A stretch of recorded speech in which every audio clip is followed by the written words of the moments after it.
Hi viewers, ఎంతో healthy and full of protein రొట్టెలు ఇవి సోయాబీన్స్ రొట్టెలు చాలా టేస్టీగా తయారు చేశాను. ఎలా తయారు చేశానో తెలుసుకోవడం కోసం మీరు చూస్తున్నారు మరువలేని వంటలు ఛానల్. ఇప్పుడు ఇది చూసారా, ఇడ్లీలు కూడా చాలా చాలా సాఫ్ట్గా ఉంటాయి చూసారా. సోయాబీన్స్తో రొట్టెలు చేసుకోవాలంటే ఇట్లా ఓవర్ నైట్ నానబెట్టుకోవాలి. చిన్న సోయాబీన్స్ ఉంటాయి కదా, ఇవి వెట్ గ్రైండర్లో రుబ్బుకుంటాము.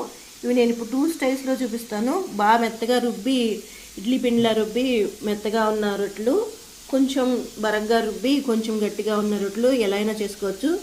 సూజీ రవ్వ, ఇడ్లీ రవ్వ ఏదైనా కలిపి చేసుకోవచ్చు. కొంచెం కానీ సగం కానీ మినపప్పు కూడా కలిపి చేసుకోవచ్చు. బాగా టేస్టీగా ఉంటాయి. ఇది నేను ప్రోటీన్ ఎక్కువ ఉంటుందని చెప్పి ఉట్టివే వేసి చూపిస్తున్నాను ఈసారి.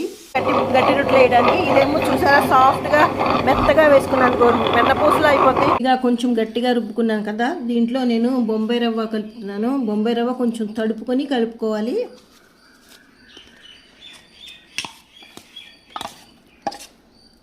రొట్టెలు వేసుకున్న తర్వాత మిగిలితే తర్వాత మనం ఇడ్లీలైనా వేసుకోవచ్చు దీంతో. అందుకని ఇడ్లీ రవ్వ కలుపుతున్నాను. ఒకటేమో సూజీ రవ్వ, ఒకటేమో ఇడ్లీ రవ్వ. ఈ రెండింటితో కలిపి రొట్టెలు చేసి చూపిస్తాను మీకు. సరిపడా సాల్ట్ కలుపుకుంటాం. ఇడ్లీ రవ్వ ఎక్కువ వేసాం కాబట్టి కొంచెం సాల్ట్ ఎక్కువే పడుతుంది.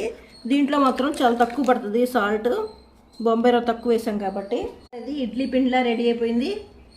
రొట్టెలు బాగుంటాయి, దీంతో ఇడ్లీలు కూడా బాగుంటాయి అన్నమాట. ఇది కూడా బొంబాయి రవ్వ కూడా కలిపేసాం. ఇడ్లీ రవ్వ కలుపుకున్న రొట్టె ముందు వేస్తున్నాను నేను. ఉల్లిపాయ పచ్చిమిర్చి ఇట్లా చల్లుకుంటే బాగుంటుంది. దానిపై నుంచి ఆయిల్ వేస్తున్నాము.